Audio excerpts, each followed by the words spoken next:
everyone, and good morning. My name is Teresa Sweeney Murphy, and on behalf of the National Milk Producers Federation's Young Cooperators program, we welcome you to this morning's discussion, titled Women Leading Dairy, Challenges and Opportunities. Over the next 90 minutes, we will discuss the profound impact and invaluable contributions that women make in the dairy community and the opportunities and the hurdles they face in leadership roles. The dairy industry, like many others, has historically been shaped by the hard work and dedication of women, often behind the scenes. On farms, women are either principal operators or decision makers on over half of all farming operations. But women face unique challenges to reaching leadership positions, ranging from work-family expectations to developing professional networks to fighting attitudes of that's the way it's always been. We look forward to hearing the perspectives, experiences, and expertise of our panelists this morning, who will be introducing themselves shortly, to discuss how they've navigated careers in the dairy industry and prepared for future success, and what can be done to ensure women's perspectives and experiences are integrated into key decision-making processes. A couple of quick notes: please silence your cell phones, and we have coffee and treats available immediately following this event and during the event toward the back of the room from 10:30 to 11. Today's panel will be facilitated by Laura Daniels. Laura is a farmer, coach, consultant, and agriculture advocate. For 15 years, she served as the general manager for her dairy, Heartwood Farm, in charge of day-to-day operations. Now she advises fellow farmers and business owners in the areas of team building and strategic planning with Hitchpin Consulting. Laura founded the Dairy Girl Network in 2013 to help fellow dairy women across the United States connect and succeed. Thank you all for joining us for this important conversation, and Laura and the panelists, the floor is yours.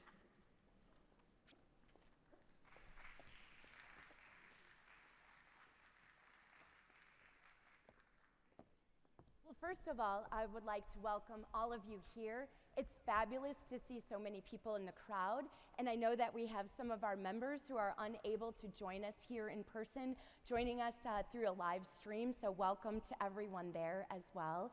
It's really an honor to be able to be here and have this important conversation. And we're gonna get right to it. So at this time, I'd like our panelists to go ahead and join me on stage. So we have Laura Lee Schultz, Rita Vanderkoy, Julie Maurer, and Mary Carnegie. And once they have their seat, I'm gonna have them each tell you a little bit more about themselves. However, we're gonna start out with a question. We can use this as a bit of a mic check as well. And what I want each of you to tell me is, if you had one hope or one dream that would come true within the next 10 years, what would that be? And I don't want you to tell me why. I just want you to tell me what's that one thing you hope might happen in these next 10 years. Personally or professional? It's up to you. It can be personal or professional. There's no rules, except you can't tell me why, because we're gonna talk more about that later. Whoever is ready, who's our brave first soul? I can go. I'm hoping that we will have more equitable representation in Washington, D.C. and on our boards, our industry boards. Thank you. Mary Carnegie, thank you. Who else is ready? I'll go ahead. For me personally, I'd like to do less of what I have to do and more of what I want to do. And I think that's Yep, no context. Good job. Good catch, Julie. Rita, go ahead. In maybe the same vein, a little bit more intentionality in what I am doing. Yeah, that's great. Great, Laura Lee. All right, and if I could wave my magic wand and do one thing in the next 10 years, it would be that I hope all women have the confidence to step into leadership positions and know that they belong, because we absolutely do. Great. Thanks, Laura Lee. I'm going to let you introduce yourselves. However, I'm going to answer that question too.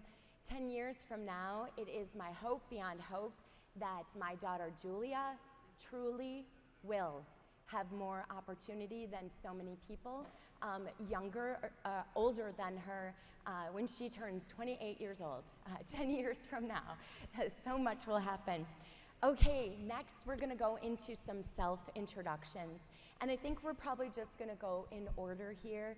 And ladies, tell us things about yourself that are important and how you got to where you are, and also your current role and where you live, some of that geographical context as well. Mary, start us off. Well, it is wonderful to be here this morning with this amazing panel. So thank you to Dairy Girl Network and National Milk first. My name is Mary Carnegie. I work for Dairy Farmers of America currently in Washington, D.C. And I grew up on a dairy farm an hour and a half north of here and was displaced by robotic milkers and had to move to Washington, D.C. to find a job. And I started out my career with the National Milk Producers Federation doing communications for them. I had a few different roles with National Milk and then transitioned to working in Washington, D.C. for the House Agriculture Committee and Colin Peterson doing dairy policy for him. I worked on the 2014 Farm Bill and had a couple babies in there, and then went to work for Dairy Farmers of America. I work on behalf of dairy farmers and advocate for them as Vice President of Government Relations in Washington, D.C. Thank you, Mary. Julie. Hello, everyone. I'm Julie Maurer, and my main role is dairy farmer. I'm a partner in our operation, Soaring Eagle Dairy, located in Manitowoc County. My road to where I am today is kind of long and windy. When I graduated high school, my parents were milking 60 cows in a tie stall barn every morning and every night, 365 days a year. And I thought, oh, this is not the life I'm signing up for. So I worked at Kohler Company in hospitality. My background is accounting and supervisory. And in 2003, I was blessed with a boss who I didn't want to work for anymore. And so it had me looking at other options. And my family said that in those years, from high school till '03, the farm changed, and we were 500 cows with a parlor and a much better quality of life than what I remembered growing up in. And so it was at that time that I came back to the farm, and a year later became a partner. Today, we milk 1,300 cows. I'm a partner with 3 of my siblings, and my parents are both still involved as well. And I'm so excited that the first of the next generation, my daughter Kelsey, has graduated from Madison and has joined the farm. So our farm is majority woman-owned, and so we're proud of that. We threatened the boys that we could change the name of the dairy from Soaring Eagle to Girls Rule, Boys Rule Dairy at any point. We have the votes to do it. So I'm happy to be here representing the women on our farm. A couple of other things that keep me busy is I represent Manitowoc and Calumet counties on the Dairy Farmers of Wisconsin board. And I'm also the board chair for Farm Wisconsin Discovery Center, which just celebrated its 5th anniversary in Manitowoc, that opens the doors, the barn doors, to the general public to let them explore agriculture in a very fun and interactive way. Thanks, Julie. Rita. I'm Rita Vanderkoy, and I grew up in central Minnesota. Just an interesting fun fact, my dad and his 4 brothers all had their own dairy farms across Minnesota as growing up as a kid. So like dairying runs very deep in our blood. I met my husband, Joe, at the University of Minnesota and moved to Worthington, which is the very southwest corner of the state. And my first job after college was working as a nutritionist for Purina Mills. But soon after, my husband and I were married and had 5 children. So we have our oldest is 17. It's a big football game tonight. And our youngest is 4. So our kids are quite spread out. And we farm along with Joe's dad, Ochita Dairy, and it's home to 2,500 cows. And over the years, my role has transitioned. I chose to stay home with our children as well as do various things on our farm. And as our children have gotten older, I've just really taken it as a personal responsibility to make sure that my kids are developing all of the values that I want through working on our farm. And so that has been a real priority to me. And as they've aged now, I've been doing a lot more work on our farm, which I really, really love. I also, I believe strongly in community involvement, and I find myself very busy with that. I think that is probably a common theme. I also have a social media presence called So She Married a Farmer that I started about 10 years ago, and I post daily to Facebook and usually Instagram. And so I love to tell the story of the wholesomeness and the goodness that is the dairy community. And I take a lot of pride in just who we are as a community, and I am so glad to be able to show that and reach people that aren't aware of it. So that is one of my passions as well. Thank you, Rita. Laura Lee. My name is Laura Lee Schultz, and I farm in Orangeville, Illinois, which is right on the Wisconsin border. And we have about 60 cows that we milk in a tie stall box pen barn. And I've been there since I graduated from Iowa State in 2007.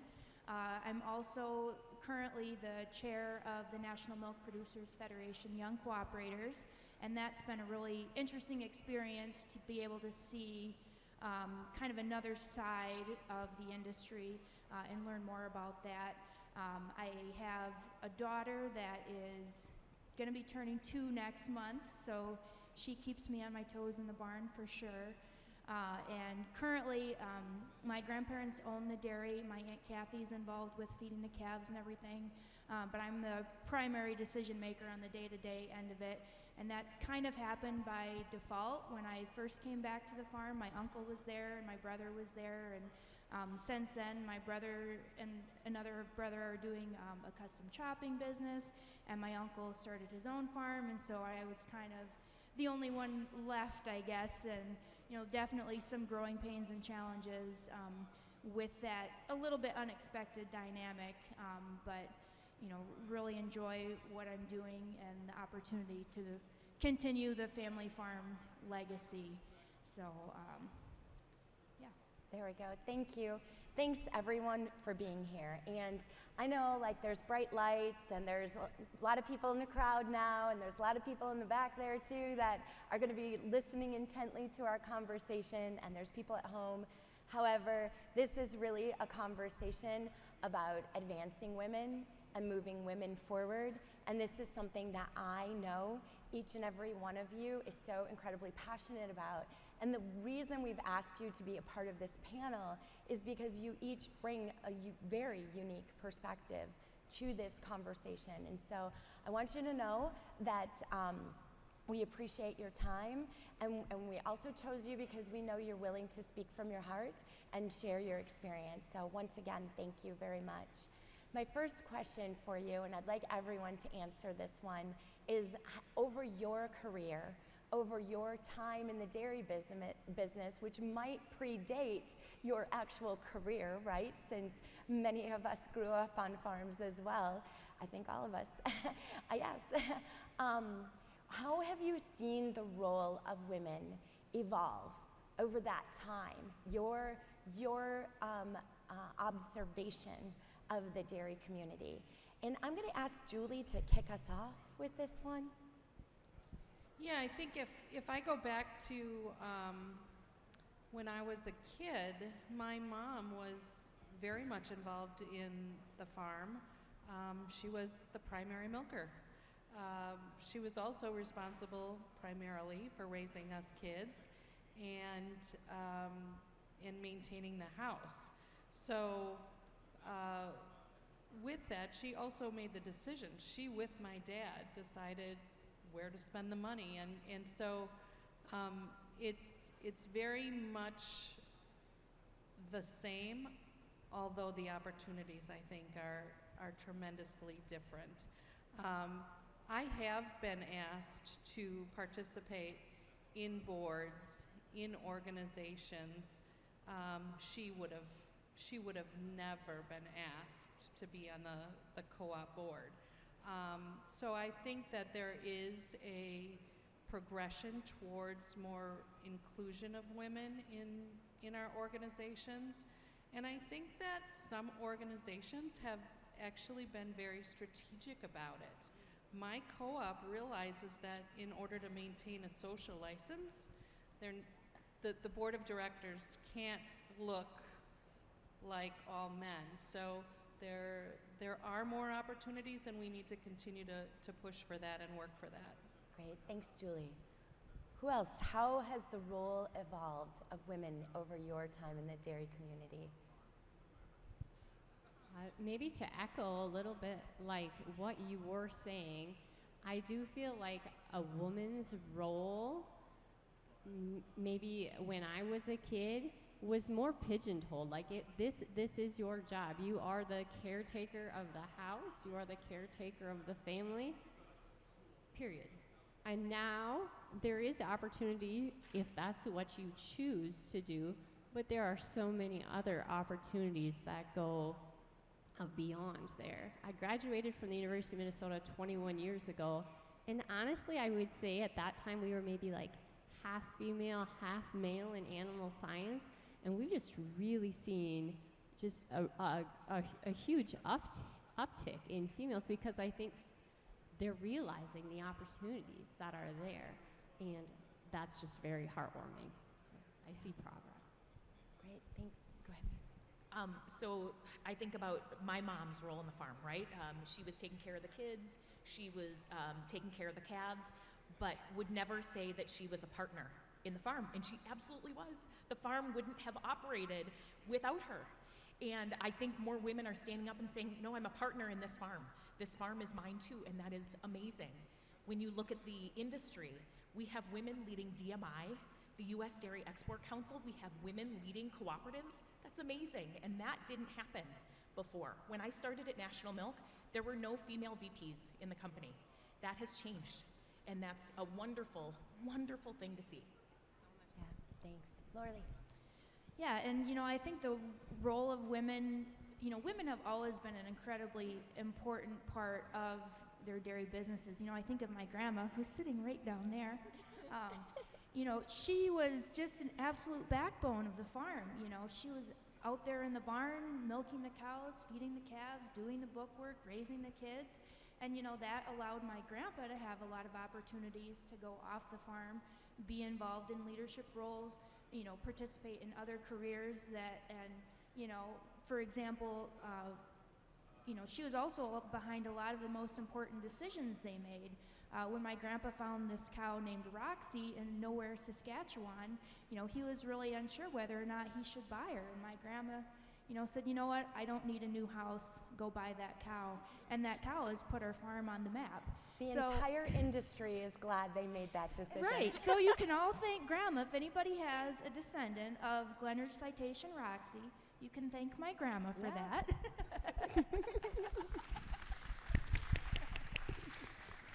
So, they've always been such a crucial part, but, like you said, we're just seeing so many more women going into the industry. I was looking up some statistics the other day that around the time that I graduated, women made up about 20% of all farm laborers, and now that's up to 30% almost. So, in 15 years, we've increased 10% of the labor on farms, and, both from the ownership side and just the employee side, there's a lot more of us here. And we're still doing all the important things we've always been doing, but we're ready to do the next important thing. Yes, exactly. Thanks, Laura Lee. That's a perfect transition into the next question, which is what's at stake?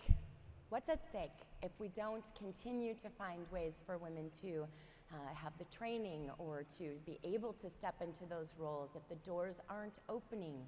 What's at stake? Mary, I'd like you to kick us off. We'd be missing out on having those voices in the room that make decisions, and we know that more diverse voices make better decisions on down the line.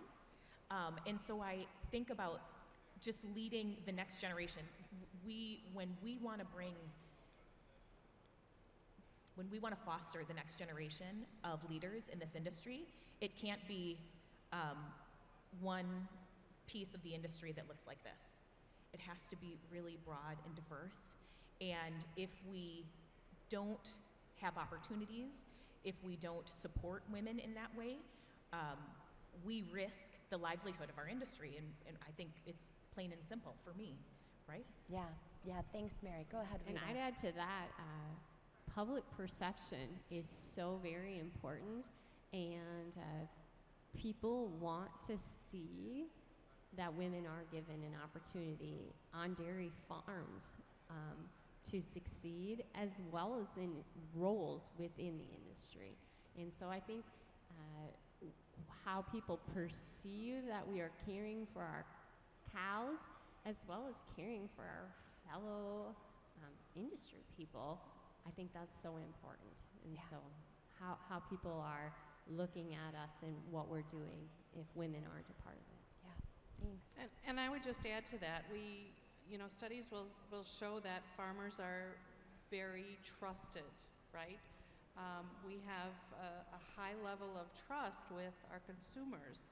And so if our consumers can look at us, the consumers who are making the purchasing decisions, and feel like we look like them, I think that again, helps with the social license and connecting with our consumers. Great, Laura Lee. And to kind of echo what Mary said, that diverse teams do make better decisions, but we also have to recognize that that's hard. Getting to those decisions, there's going to be a little bit more friction. So, it's kind of going against the grain to step out of the box and try and seek out different opinions, when if you just continue to consult people that share your same values and beliefs, that's the easy decision, but is that the best decision?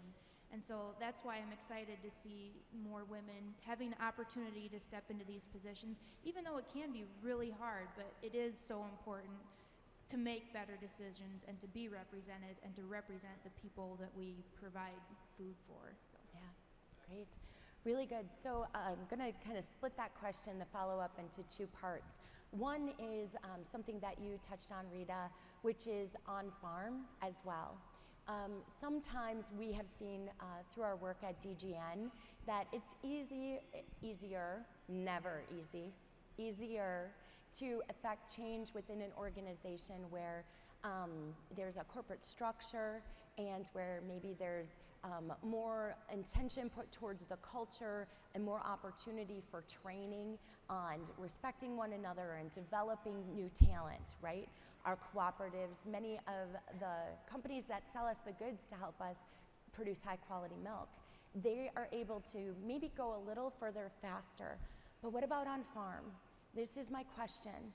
What are your ideas? How can we affect change at the farm level? And I'm going to let any of the three of you go first. This is a big question. I would say, for instance, if I'm in our farm office and somebody stops in and asks me, is your husband around? That is a great opportunity for a long, effective pause. Can I help you? Deadpan stare back. So I think at times, perhaps it just starts with recognizing that you are capable, you are worthwhile. There is no reason that somebody should feel okay with a question like that. And so I think sometimes it just comes from within. Like, I am important. My role should be valued here. So I think sometimes it's standing up for yourself. And then I think sometimes, I think just the politics of a family farm make it just where somebody has to be the people pleaser. And women have for generations done that. And perhaps it's time that we say, I am important. I am worthwhile. My opinions matter. And you can also say, hi, Rita, how are you today? I'm glad to be on your farm. That's going to get you a whole lot further. Yeah, thanks, Rita. I think it's easier to be respected in an organization as small as your dairy farm than it is 11 years in a Fortune 500 company, and it is a lot more difficult. They are more strategic about inclusion of women. It happens more organically in a small organization where you prove yourself as a leader, you step up and you help affect that change. And to Rita's comment about the folks who come in and ask to speak to the man in charge, it's not going to come as a surprise to any of you at this point. But there's a sign that hangs outside my office that says, do you want to speak to the man in charge or the woman who knows what's going on? Oh, I love that so much. Now, when people come and stop and they ask me, like, oh, is your dad home? Is your husband home? I just say, no. And like, okay, they don't really need my business. So, Right. But like, I can totally relate to what both of you are saying. And like, for me, as I mentioned, I'm kind of, the one on the dairy by default. And I do feel like being in that role, I have had to work really hard to prove that I belong there. There was kind of an assumption that like, oh, well, we're not sure that you can handle this by yourself. And so, that's kind of put a little bit of a chip on my shoulder that I need to work that much harder and be, that much more dedicated to the farm. Also, in things like financial conversations, I feel like as a woman, it has been challenging for me at times. If, I make suggestions like, okay, this is something that I think we should really be looking at, and I don't think it comes across the same as it would from, say, my brother. So, and I think that's just, attitudes over time. I think that's getting better, but, just to acknowledge that there is still some of those issues, and it is really hard. I think we're getting there, but for anybody out there in the thick of it, just know, like, you're not alone. Yeah, my next question, because we're gonna drill down on this for a little bit, because there's every farm has a different path, every farm has a different culture, different leadership that predated women in leadership or the lack thereof. And so I'm gonna ask this follow-up of Mary, because from your vantage point, you get to look out over the dairy industry and you get to see many different farms. And in your previous roles, especially, you got to see that. Aspiring young leaders trying to find a path, people ready to share their voice and maybe not being able to have anyone to share that with. And so what I want you to do is help us see what's different on farms like Julie's and Rita's and Laura Lee's, where they all went into a culture where somebody believed in them. Julie, I always have just loved your dad so much.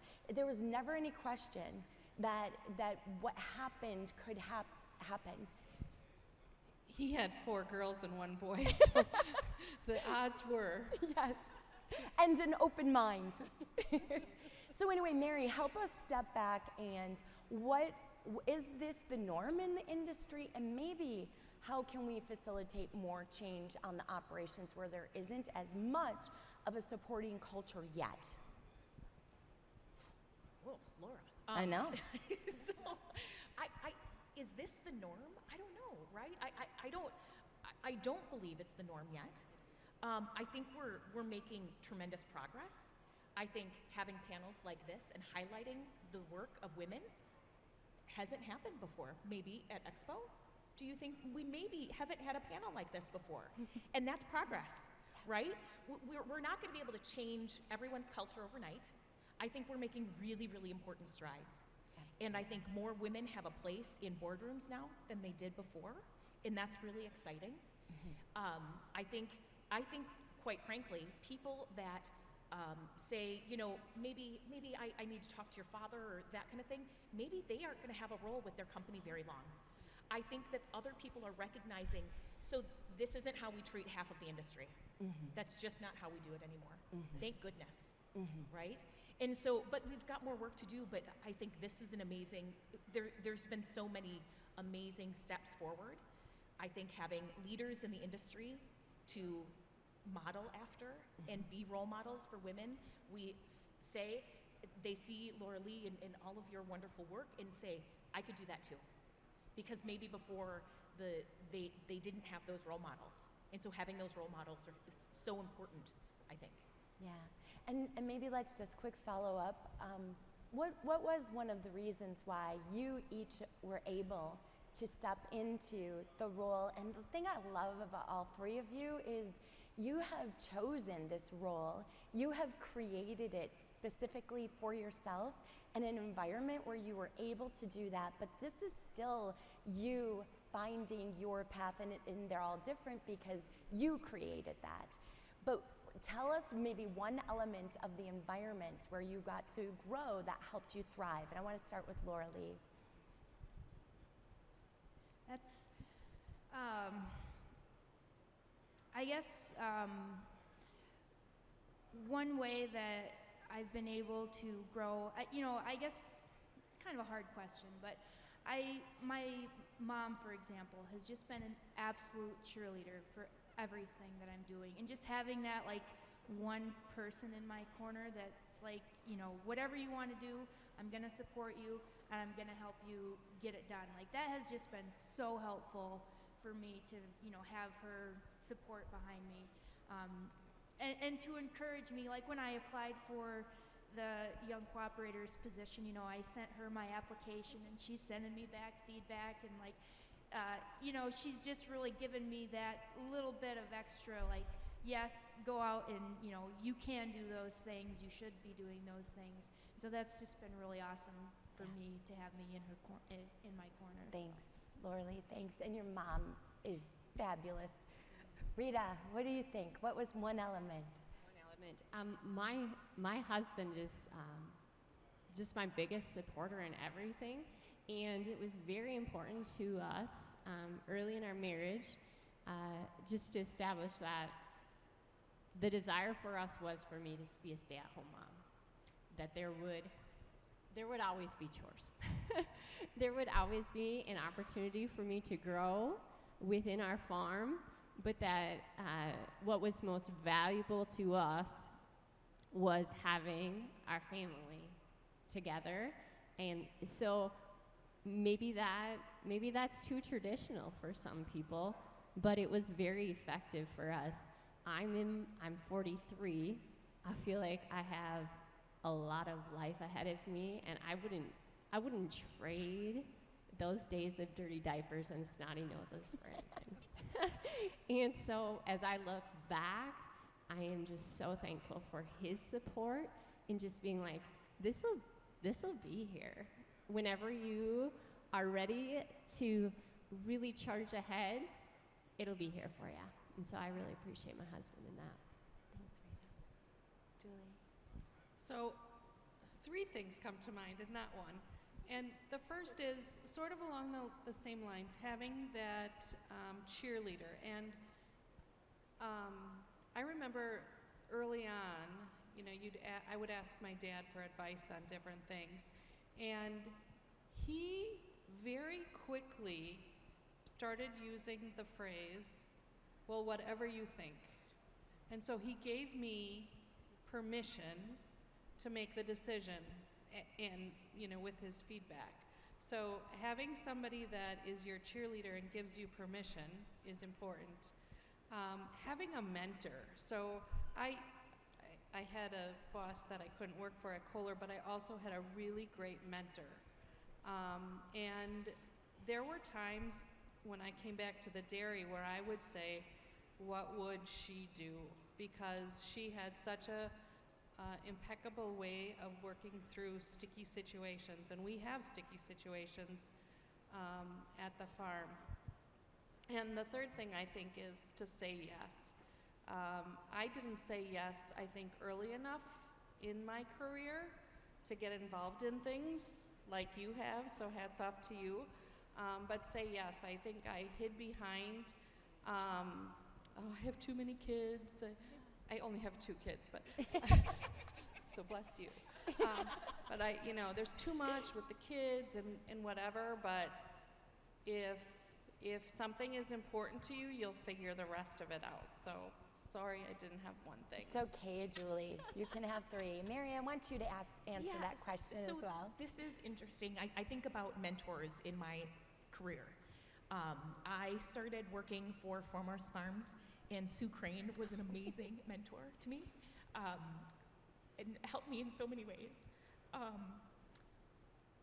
My mom, right? Paid so many ways and was so much a cheerleader for me. My current boss, Jackie Klippenstein, she is so awesome, and makes sure that I have opportunities in DFA that weren't available to women before. And she is not only me, other women on our team, farmers. She wants to make sure that we have farmer representation on the board. That's so important, and maybe that means doing things a little bit differently than have always been done. COVID kind of gave us a little bit of a kick in that respect, that we were able to look at things a little bit differently and say, maybe we don't need a monthly board meeting, maybe we can do some virtual options that will give people who are really busy on the farm some more opportunities to engage. Because being off the farm for a couple days every single month maybe isn't sustainable for your operation. So I think that's so amazing. And I myself try to look for opportunities when we bring folks to Capitol Hill and interface with legislators. Let's make sure that we have women that are doing that. Let's make sure that there are women in leadership positions within the areas, within the co-op board, right? At every step of the way. At the Emerging Leaders Program, the Young Cooperators Program. It's not just a man and a woman. It doesn't have to be just a man and a woman, right? There are women that are doing really important things on the farm, and we have to elevate those women as well. Yeah. I have a quick follow-up, and thank you, every one of you, for the answer to that question. It's something we talk about a lot within DGN, and something I really believe in truly, and it's a bit of advice for everyone. All of you describe somebody who believes in you truly, right? Someone who is there, they are your rock. Maybe you have more than one person like that, and you're so blessed. But one can make a difference. And so first of all, who is your true believer? Everyone who's here, male or female, who is your true believer? And if you could, over the next 24 hours, find an opportunity to thank them, because you might not know how meaningful that can be. And so, I see, sorry, and Deb. The lights are up high enough, I saw that. Thank you. Now, the flip side of that is, who do you believe in truly? Because we have to turn that coin over. And every person who's here, you have opportunity to be away from your farm or away from your business and be here and learn. Even if you're a college student, even if you're a high school student and you're here, start to think about who you believe in truly and let them know that you believe in them, because you can be the difference maker for someone just like those people were to you. It's so simple, but we don't always think about it.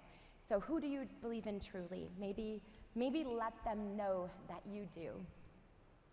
So we're gonna keep going on this. What can we do as a dairy community?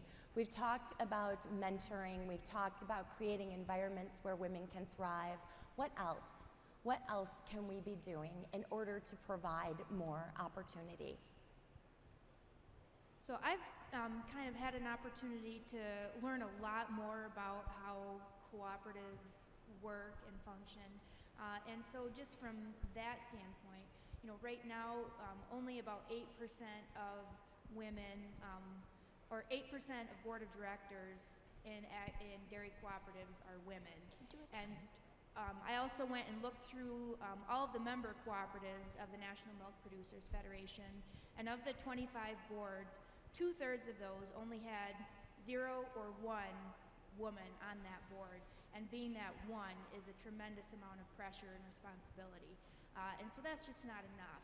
So I think from the cooperative standpoint, I think there's a recognition that we need more women, and we've got these great programs like Young Cooperators that are helping train young women to be qualified for those positions, but we still haven't quite made that connection from how do we get those talented individuals, because they're absolutely out there, from the farm onto the board of directors.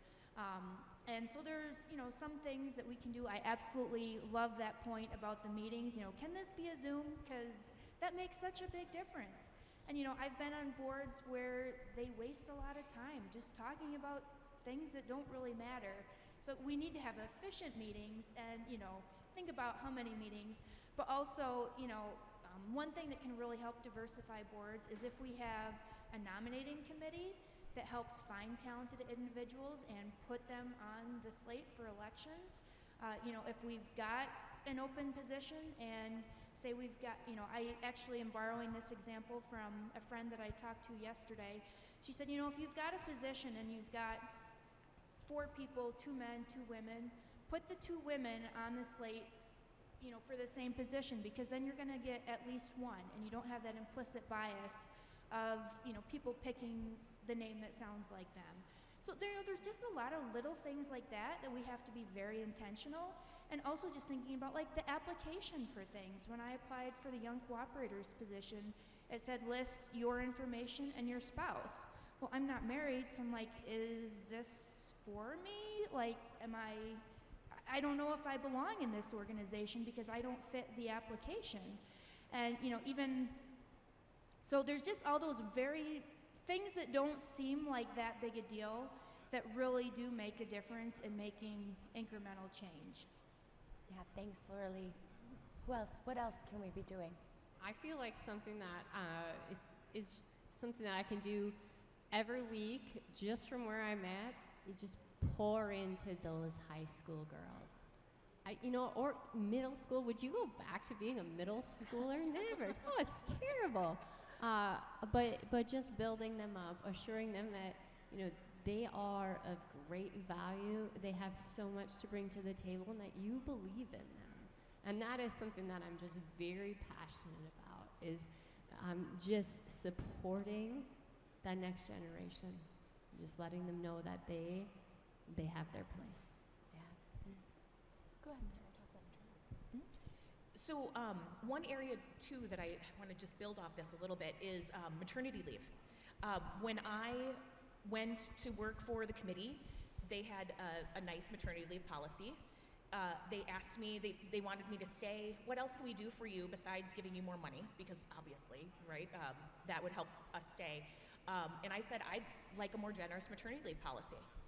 And when I was thinking about leaving the Hill, I said, I'm not going to go back from that policy that I created. I'm not going to backslide from there. And I think having a robust maternity leave policy shows that you support women. And I think that there were some in the industry who told me when I said having a robust maternity leave policy, well, you're not going to work in the dairy industry. And I said, I'll prove you wrong. Now, DFA didn't have a robust maternity leave policy when I got there, but they do now. Mm-hmm. And so we can make some changes, but I think that's a really easy way to say, hey, I want women in my organization, and we're going to support them through maternity leave and paternity leave. Very important. Absolutely. Julie, Jen? Yeah, I think I'm going to add a bit to this maternity leave because, Sheryl Sandberg, right, Lean In, there's a concept here that it's up to the women themselves to go out there and ask for what we need. And I believe that very much. That would be the be bold, go ask for it. Maybe ask for it for your coworkers. I think that there's a real opportunity for women who have maybe more stature and more experience, have been in the organization longer, have more pull. But they don't need maternity leave anymore.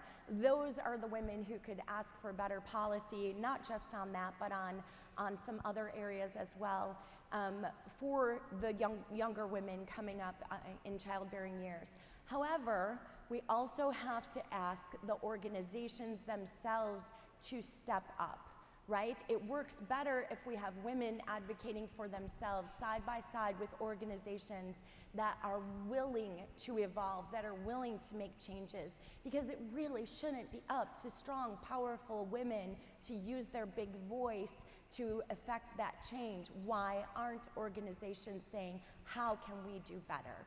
So it has to be both, and that's something that sometimes I think gets lost in the conversation. Great. Anything else? Any other benefits or how we can do better for women in the industry? So that's like such a critical point, the maternity leave, and that's just recognizing that that's also an important role of women that, you know, we need to support. And, you know, after having my own daughter, like, it is so different for every mom, every pregnancy, like, and we need to be able to support that. And as an employer, like, I want to be able to support that. And it would be so awesome to see organizations like NMPF push for a federal maternity leave policy. And maybe, hey, let's get some funding behind that so we can help small farms, you know, pay for that and provide that benefit to their employees. And from like the board standpoint, you know, even looking at the director compensation, you know, for a lot of the older gentlemen on the boards that aren't as involved in the day-to-day stuff anymore, you know, they might be happy with a steak dinner. But for women that want to be involved, they have to, you know, if they're going to be gone, they have to pay for childcare, pay for somebody to do their work on the farm, and all that. So maybe we need to reevaluate that and recognize what it costs them to be involved and make a little bit more, make that a little bit easier for them to participate. Yeah, I think that the maternity leave support is a big thing that we can really keep working on now. And I think it's maybe an area where NMPF and Dairy Girl Network can work together, because some kind of financial support for farms to try it out, you know, get through that first maternity leave would be really great. And for others, it just might be, here's an example.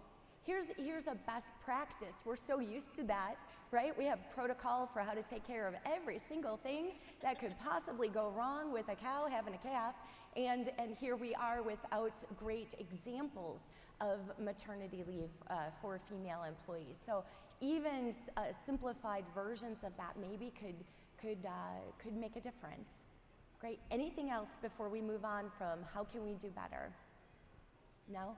Okay, I'm going to switch gears on you, and we're going to go back to a little bit more about your own path to where you are now.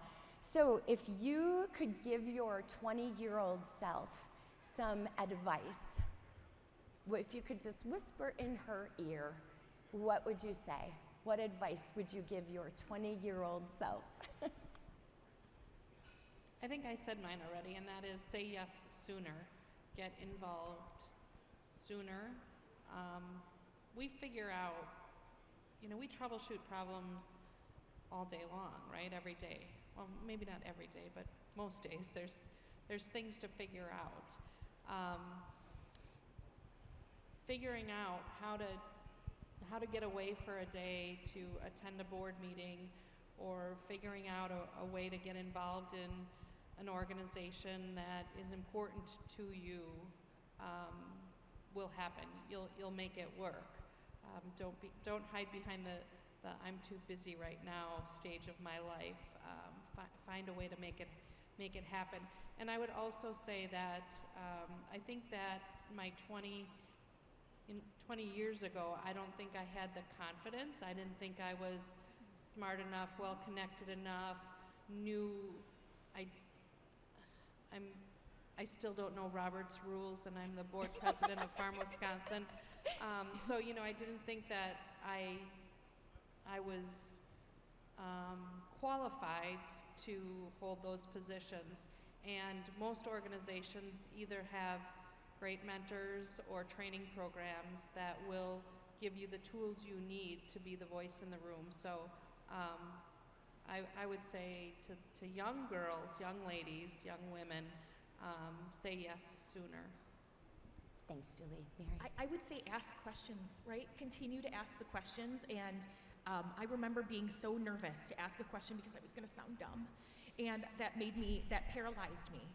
But it's okay to be curious, and it's okay to ask questions, and you will find people who want to foster you quicker if you ask those questions. And so I would say be curious, continue to be curious, and ask questions more. Do that. I would probably tell my 20-year-old self that there is purpose in every season, and that there is a reason why you are where you are, and that if you want to look out in 5 and 10 years, you have to be very intentional to make it so that when you get there, you are feeling like there is a purpose in this season, and it is where you want to be. Well, if I was going to answer flippantly, I would say, maybe you should think about the Peace Corps in grad school a little bit harder. If I'd have known then that it was going to be this hard, would I do it again? I mean, probably, because I like to pick the hard thing. But, I would just go back and tell myself, like, it's going to be hard, but stay the course, and be your own advocate, because sometimes, even if you've got people in your corner, you're going to have to do it for yourself. And, just recognizing that, I think, would have been helpful. We can do hard things. Yeah. We do hard things all the time. We can do hard things. That was my mantra when I was in labor. We can do hard things. That's great. We can, and we have, right? I'm going to answer that question as well, because my 20-year-old self is not that far off of my daughter, Julia, who's 18 and is so brave and moved to Kansas to go to college, 9.5 hours from home at K-State. And I'm so incredibly proud of her, and she is so brave. And I think, I was that brave too. And I would go back and tell myself, it is all going to be okay. And it's going to be so wonderful and so hard and so worth it. But it's all going to be okay. It's going to be okay. Because when you're fearful, sometimes you regress, you recoil from opportunity, because fear makes you step back and courage makes you step forward. And if we have this underlying belief that it's going to be awesome, we're going to step forward more often, just like you said, Julie. Say yes sooner. So our 20-year-old selves, they were pretty awesome gals, though. Our 20-year-old selves were pretty cool. Okay, so we're going to start going to questions from the audience soon. So I want all of you to start thinking about questions that you have. And I think we're going to have some microphones. We do have some microphones. So I'm going to ask 1 or 2 more questions, but I'm very interested in questions from the crowd. So if you have one, I want you to start looking for the person who's going to have the microphone. Okay. The next question is another big topic, but what are the characteristics of a great leader in your mind? We're going to switch gears once again and kind of go global, a little bit bigger picture once again. And if you want to explain a great leader you've had the opportunity to work with and use that person as an example, that's fine. But what are the characteristics of a great leader? Julie, go ahead. For me, it's 3 again. Listening is super important. Empathy, I would rank really highly, and then a high standard. in everything you do, in your character, in your work ethic, just a really high standard. I think those are three important things that make for a good leader. Great. Thanks, Julie. Within my involvement in the dairy industry, as well as just within my own community, in my leadership roles, I'm always seeking how can I bring out the best in those around me. And so that is something that's always going through my mind. How can I make somebody that I'm working beside, how can I help them to be the best that they are? And so that is just something that I always keep just coming back to. That leadership is really bringing out the best in those that you're working with. Yeah, that's great. Laura Lee. Yeah, I love that answer so much about bringing out the best in other people. And I think that also requires a leader that's, open-minded, willing to listen to different opinions, who knows that they don't know it all and that there are other people that have valuable input, and then being able to reach out to those people. Maybe there's somebody that's not speaking up in the meeting, but they have something to offer. So, reach out to that person and ask them. I think those are things that make a great leader. When I think about this, I think about all the things that you guys said, like ditto. Amazing. But listening is so important, and I think about how really good leaders make me feel, right? They connect with me and make me believe that my opinions are important and valued within the discussion.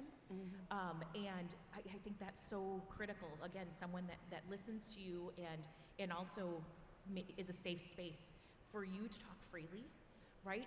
If you have a leader who is great and a really wonderful dynamic speaker, but they don't make you want to share your thoughts, then maybe they're not that great of a leader, right? And so we want to bringing everyone in and making sure that this is a safe space where you can share and grow and just be in the same space together. I think is really something that I think about when I think about a good leader. Yeah, and when we're asking people who maybe have less experience or maybe feel a little intimidated to be in a room, or they are not confident with their question quite yet, that becomes critical. That no one else can grow if we don't have a leader who helps them feel like it's a place where they can contribute. I'm going to answer this question as well because I had the opportunity to have coffee yesterday with someone who I think is one of the most incredible leaders, and that's Marilyn Hershey. And one of the things that I admire most about her is that she is so skilled at setting her own personal interest aside and truly working towards the common good.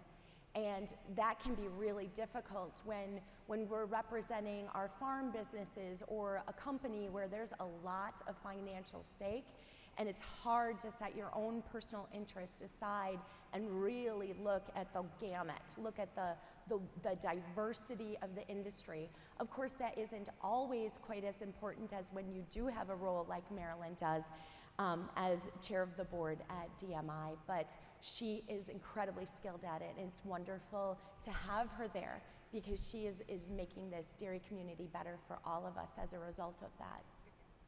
Okay, I'm gonna look out to the crowd, and the lights are bright up here, so we're not going to be able to see anyone raise their hand. So do we have a question? There's one right. Gonna need to speak into the mic to let us know that you do. Okay, I think we've got one. I have a question. All of you ladies up there are very articulate. You communicate really well.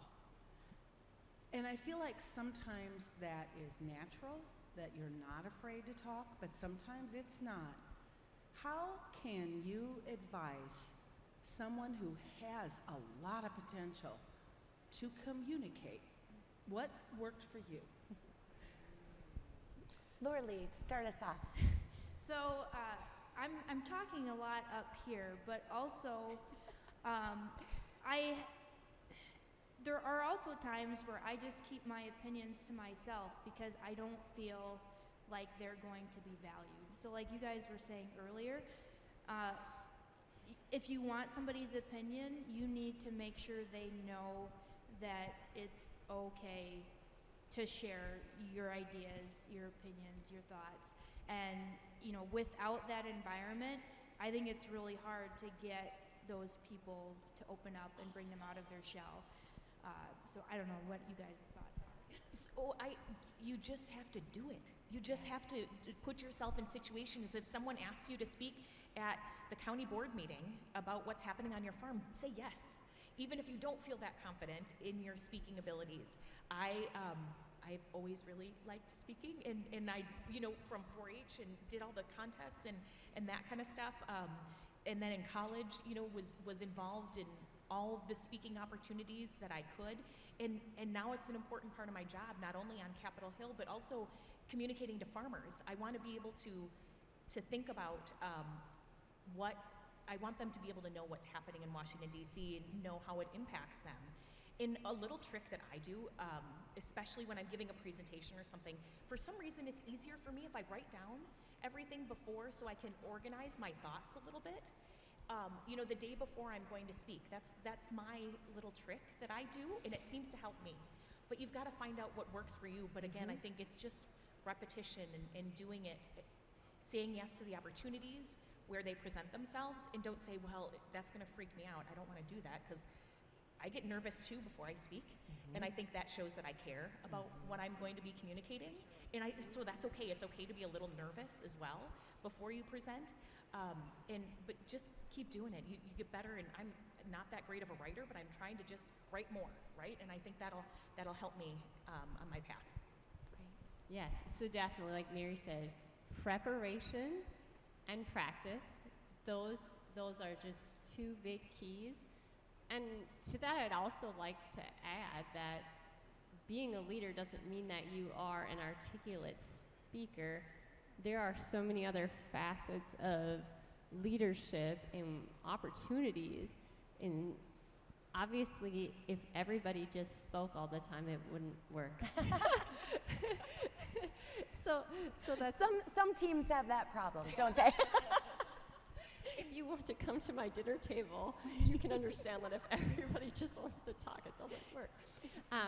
So along those lines, that there are so many opportunities for you to be a great leader, even if you feel like speaking isn't your forte. Yeah, that's great. Yeah, and I think the same, say yes sooner. Like, the first time I spoke in front of a group of people, I probably wasn't this comfortable, but it takes repetition. I will, for sure, on the drive home, think of things I should have said or things I could have said differently, and that's our human nature. I will say that it's easy to talk about things you're involved in and you're passionate about, because you're just talking about you and your experiences, right? You don't have to have answers. It was 5 years ago at the grand opening of the Farm Wisconsin Discovery Center where I was giving opening remarks and the governor was sitting right there. And I can tell you, I wasn't this calm. I got emotional, my voice was cracking because I was nervous. And that's really just a part of showing your humanness, right? It's nothing to be ashamed of or to not share. So say yes sooner. And the first time it's not easy, and the second time it's a little easier. And yeah, I was nervous before today too. Yeah, I love that many of you said that the nerves mean you care. That's something I talk about all the time when I'm encouraging people to go for it. And I have a tip on this too. How many of you listen to Mel Robbins? She's become someone that I really follow because she's hilarious, but also has great quick tips.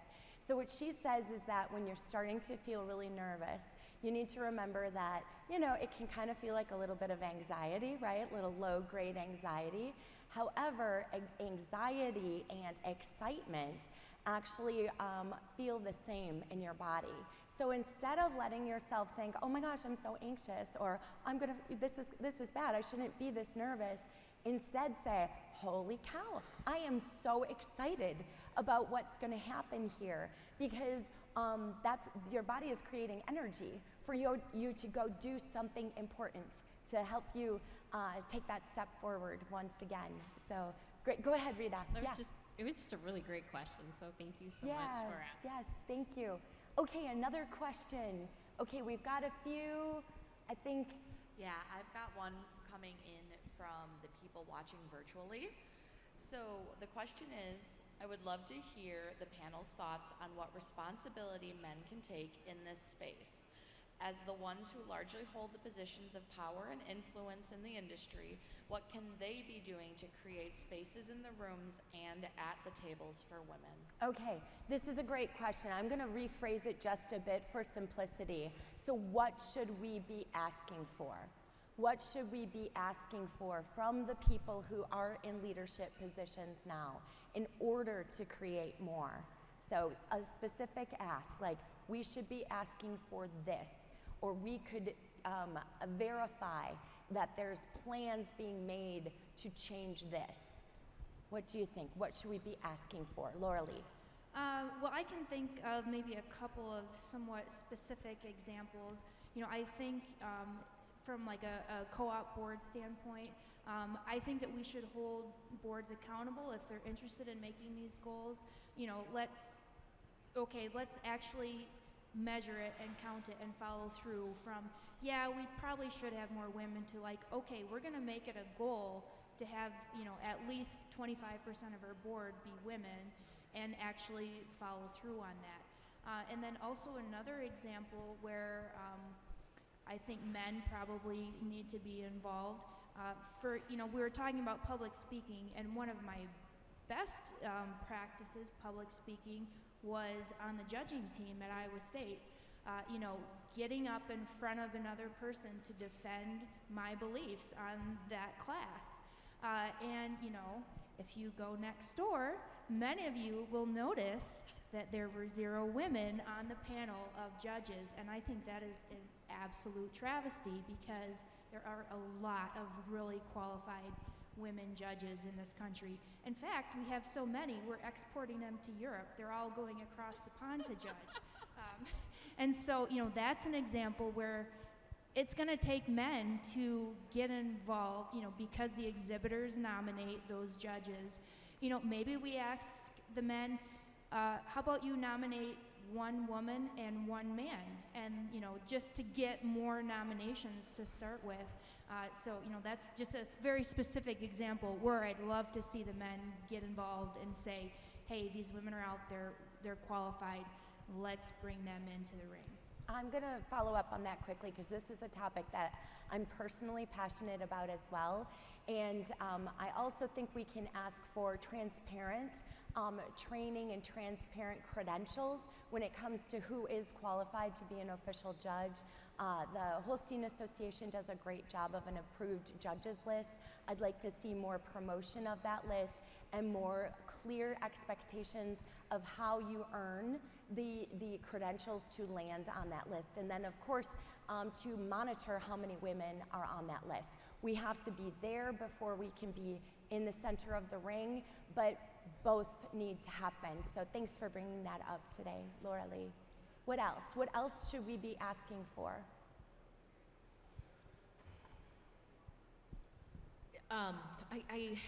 Cargill has a program about allyship, where men are mentoring women. It's very intentional that there's this program that we're all in this together. And I think that's a really successful program. I think I'd love to see that modeled in the industry more. I think having an ally for some male-dominated industries, it's important for those companies to be intentional about making sure that everyone's reaching out and lifting others up. Josh Hushin is an amazing ally and a dear friend of mine, and I think that we need to highlight and support those folks more. Yeah, that's great. Anything else? Okay, I know we've got more questions because I saw. Go ahead. First off, I'd like to thank you ladies so much for being inspirations within the dairy community and for mentoring all of us. My question ties in with the last question as well as the maternity leave question or maternity leave discussion that you had. As young women in agriculture, we still see a large pay gap between ourselves and our male counterparts.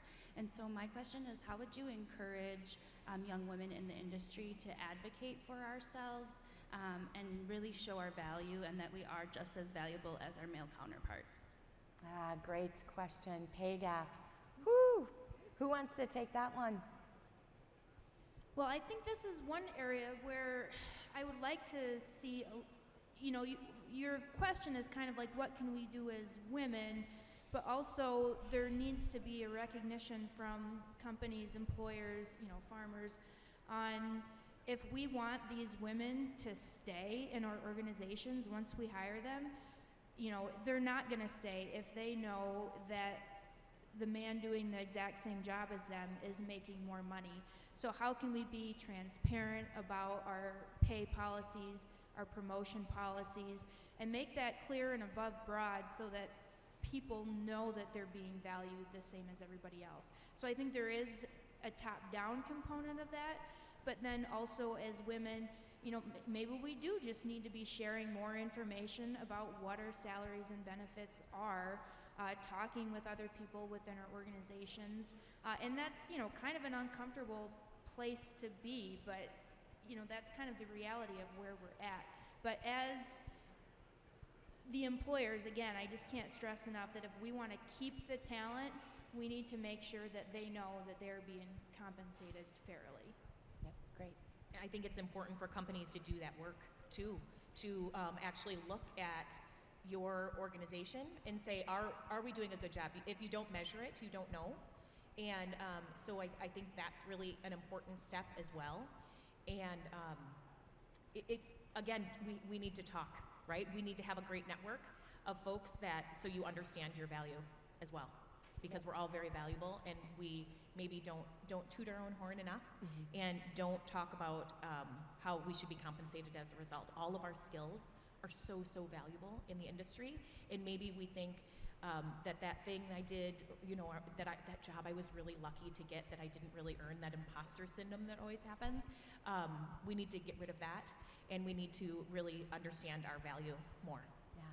Great. Anything? I'm going to add something to that one as well. I think this is an incredibly important topic. And again, I've mentioned Julia a few times. This is something that she's very passionate about as an 18-year-old woman. So I think keep that fire going, because just simply bringing it up in a discussion like this, bringing it up at an open conversation in a workplace, putting it in a suggestion box, all these things keep this topic relevant. We have a partner at Dairy Girl Network, Dee Laval, and someone who used to work there, and now she's moved on to another company. Her name is Martha Trott, and she did an incredible job of helping bring transparency to how people are paid within that company. And I haven't had an update lately. I don't know how far they got in that plan, but transparency is, of course, the best way to do that. And doing an annual review where everyone's wages are compared and analyzed, again, what Mary said, it has to be measured if we're going to effectively be able to know if we've made a difference. I think there are many companies that would not even know if they had a pay gap that existed within their workforce. And so first we have to know what's there, then building a plan to make an adjustment. So great question. Are there other questions?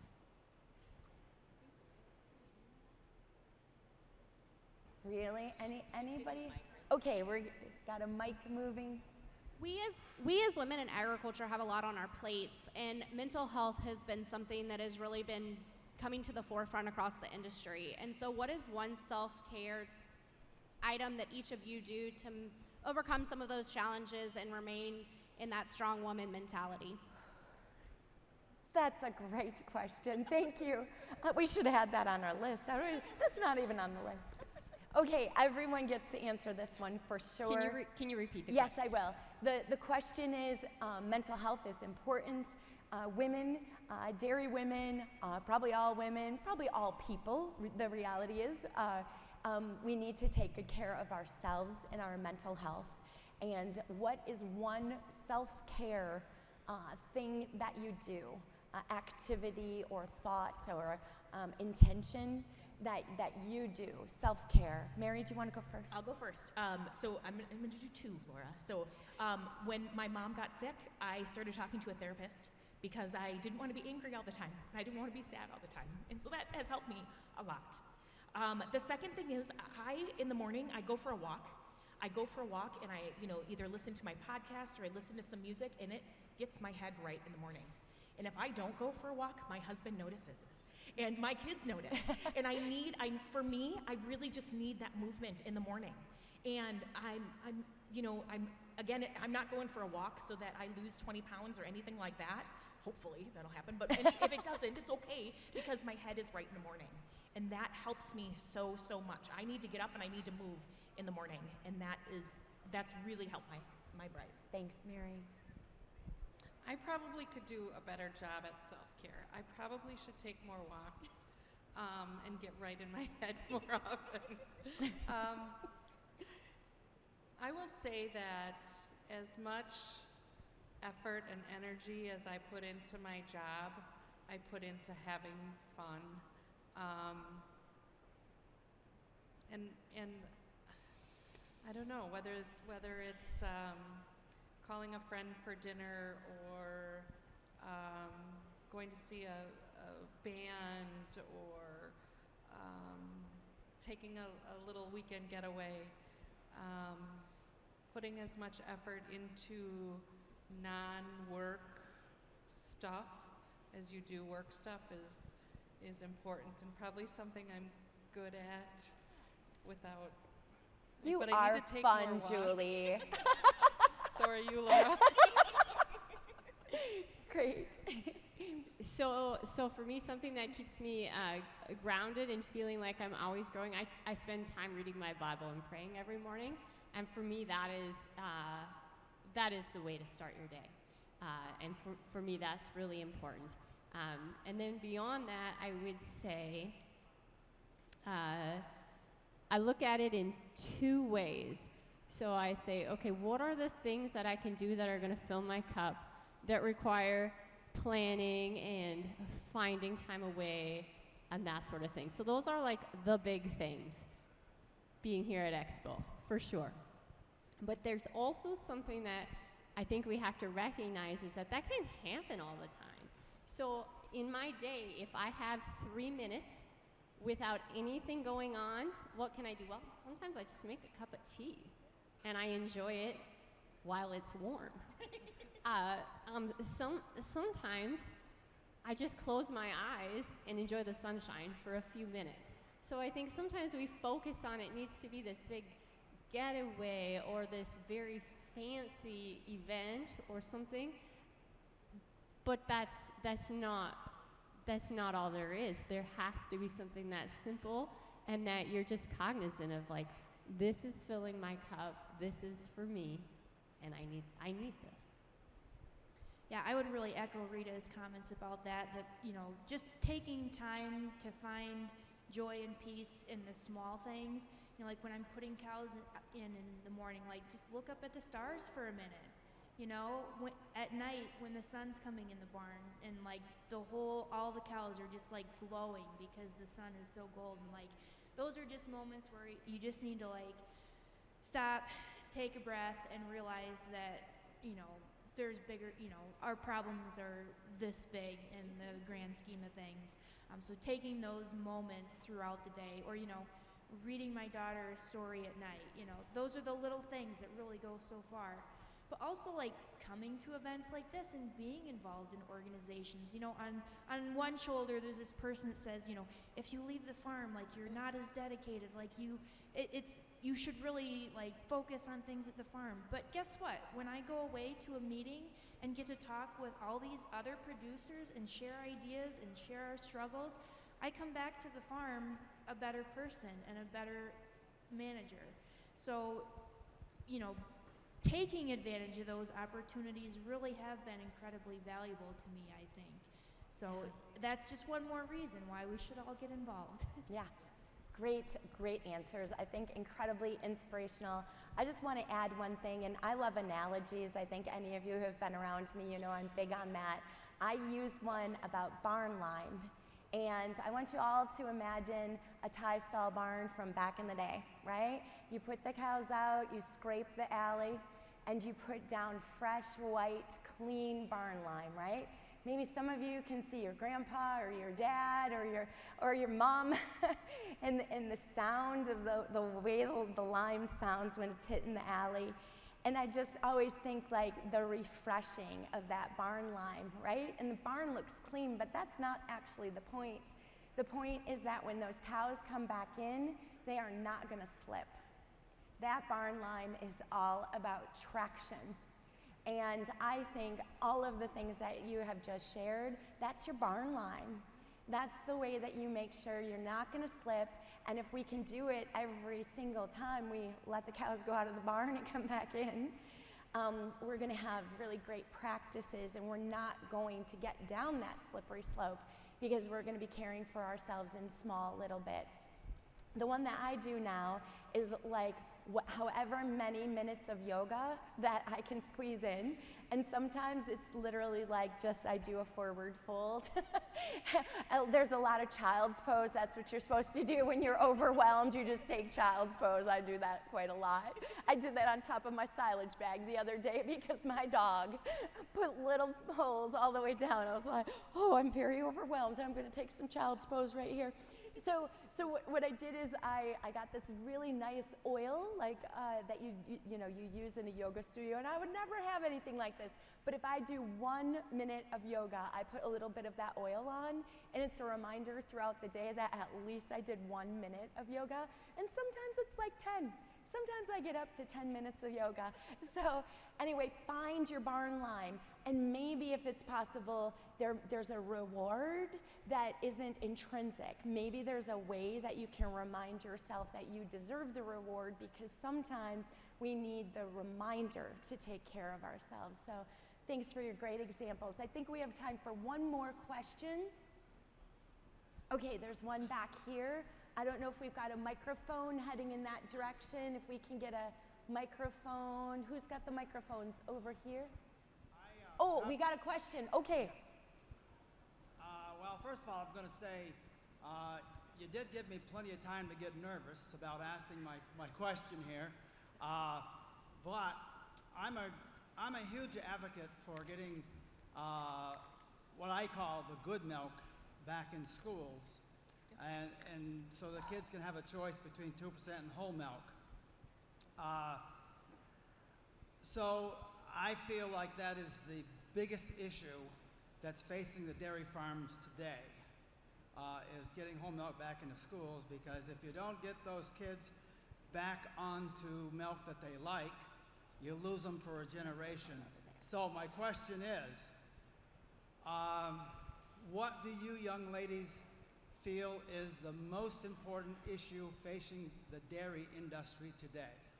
I may possibly have a follow-up question here, but... We're at time, and there is a question over here, okay. So I want the mic to make its way over here, and we're going to go fast on this, and a top topic in the industry. And then we're going to this question right over here for the last question. But first, ladies, what's a hot topic that's important to you in our industry? I'm just going to address the milk topic and say having milk in schools is so vitally important. But we have to remember that there's way more ways to get milk in our bodies than the cardboard cartons. And so I think that continuing to innovate ways to include dairy in things, we're in the cheese capital of the world, in my opinion. We're now putting milk products in energy drinks, so our government is going to mess with milk in schools for probably ever. that's a tough axe to grind, but let's be hopeful that we continue to create innovative, demanded products for our consumers. Great. Mary. Okay, so we're talking about it right now, and also developing the next generation of leaders and making sure that the industry is growing strong, capable leaders for whoever is going to take over that co-op next, whoever is going to be on that board next, and making sure that everyone is empowered to be a thoughtful, good leader for our industry. I think that's really, really important. Thanks, Mary. Hot topic, Laura Lee. Kind of along the same lines, I think it's just going to be finding and retaining good talent at all levels of the industry, men and women. There's less farms, there's less farm kids, so we're going to need to reach beyond the traditional labor pools to fill all the roles in the industry. That is great. I really want to hear this next question. Can we get this next Yep, question okay. in quickly? This is going to be our last question. Okay. My name is Margaret Quasdorf, and I work with Cornell Cooperative Extension. And my question starts by saying that many of our dairy farms employ Spanish speakers who are women with diverse cultures and preferences, and who are growing population and critical to the success of our dairy farms and our dairy industry. So how can we, as leaders in whatever part of the dairy industry we're in, provide more opportunities for these women alongside us who are from different cultural backgrounds? Oh, without an agriculture background? No, who are from different cultural backgrounds. Different cultural backgrounds. Okay, thank you. So diversity, how can we cultivate and create the security, the confidence that we were talking about before with more diverse teams? Yeah, we've been talking about, women in leadership. I think that does apply across the board, but we need to recognize that in leadership right now, like, we are very non-diverse racially and ethnically. And, we've got 50%, 50% of the milk in this country that's being harvested by immigrant labor. And nowhere in our leadership organizations do they have a seat at the table. If NMPF wants to go to Capitol Hill and, push for immigration reform, I don't know if we can credibly do that without bringing their voices with us, and I just don't see them represented. So I do think that I'm glad you asked the question, because we don't want to forget about, well, who else do we need to be bringing with us? Yeah, that's great. I think we need to be intentional about that. Absolutely, right? I think that's important, that we need to make sure that we have publications, and when we're educating folks, it shouldn't just be in English. I think we just need to be intentional about that. And I think we need to realize that it is coming. I live in a town that is incredibly diverse. If you send your child to kindergarten in our district and they are white, they will certainly be the minority. And what we are seeing in our community is that it is happening in the next generation because they have the confidence in their language. There is not the language barrier. So I think we need to be preparing our minds and our hearts that this change is coming, and we need to be accepting of it, and we need to treat other people the way that we would like to be treated. Yeah, thank you, Rita. Julie? I would just add from a Dairy Girl Network perspective that this is something that we talk about a lot as well, and we are really looking for ways to start making a difference. Some of this can be so big, and you think you need like a 10-year plan, and 10-year plans take a tremendous amount of money in order to change programs and build new programs. However, we're looking for ways that we can make small adjustments so that we can start to have better conversations and we can open our doors more wide. And we've got a couple of really great ideas that are happening right now, and I know you're all going to see more of that, especially as we move towards our next conference, which is going to be a year from now with DGN. So that's going to be a place we're going to highlight that. So I would like to thank our panel today. I would love for all of you to give them a tremendous round of applause. This was transparent and insightful. I appreciate it very much. And with that, I'm going to ask Amanda Borkowski is going to come up, and she's going to give us some closing thoughts here and some final thank yous. I want to also just be sure you all stay, because the panel will be here, and we're also going to have some networking time, which Amanda will probably be telling us just a little more about. Amanda. Awesome. So I'm Amanda Borkowski with Dairy Girl Network, and just want to take a moment here to thank all of you. You have been a fabulous panel, and Laura, thank you for moderating this great discussion. Thank you all for sharing your time with us and joining us here this morning, and for all of your questions. Each and every one of you have been brave and bold today, and so thank you for sharing that with us and inspiring others. I do also want to give a really important thank you to my wonderful co-host, Teresa, with the YC program. This morning really couldn't have happened without her, so thank you to her and that program as well. And thank you to the Expo team for allowing us this space, and to this wonderful tech crew we got back here. I welcome you all to take some time to explore what the Dairy Girl Network and the YC programs have to offer. There are some table tents around with some QR codes if you want to quick check out the websites, but if not, when you go home. And also, if you're looking to be more involved with conversations like this, or in a leadership role to support women in dairy, the Dairy Girl Network is looking for a couple of members to add to our board of directors, and that application process is currently open. We are looking for 2 producers and 1 industry member to join our board and lead some of these discussions within our industry. There should be cards on most of the table. Feel free to take those with you. You can self-nominate yourself, or if you know of someone that would be a great person to add to the board, please encourage them to apply or nominate them yourselves. So we do have this space for quite a bit while, so I welcome you to stay, network, grab some more coffee or a snack, network with this panel up here, and just enjoy this time. Are you doing board stuff? And then with that, I'm going to give it back to Laura for just one moment. Yeah, I just have one final thing that I would like to do. We have 2 of our board members here on the Dairy Girl Network board who are making the decision to go off the board to free up space for those new leaders to step onto our board. They have contributed so very much to Dairy Girl Network, and I'd like them to come forward. So if Connie Cooper could come to the front, as well as Amy Dickey. This is just a great opportunity when we're talking about leading women. We just wanted to recognize your contributions, and we have something small to honor you, and creating opportunity for women to lead even within women's organizations, creating opportunities for young farmers to lead within young farmer, young cooperator programs is a big deal, and we can't do that if people don't run. And we can't create organizations like this if people don't lead.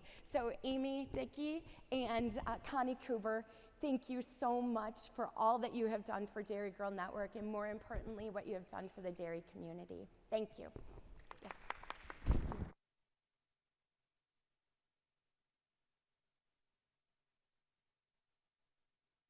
Yeah. And with that, we can probably bring up the lights and we can start the networking. Thank you, everyone. Thank you for your considerate questions as well.